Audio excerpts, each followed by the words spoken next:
చెప్పులు తీసుకున్నాము, కొద్ది రోజులు వాడిన తర్వాత పడేస్తాము. స్టిక్కర్లు ఎంతమంది ఎన్ని రోజులు పెట్టుకుంటారు, జీవితాంతం పెట్టుకుంటారు స్టిక్కర్లు.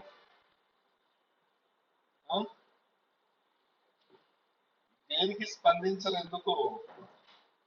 ఎవరో ఒకరు అవునో కాదో చెప్తే కదా. ఆ, మరి అంతే అవన్నీ.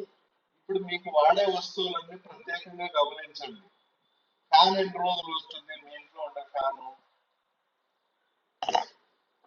చాలా రోజులు అంటే మీ తరం, మీ కొడుకు తరం, మీ మనవాళ్ళ తరం కూడా వస్తుందా? వాడు వారంటీ ఇచ్చుంటాడు,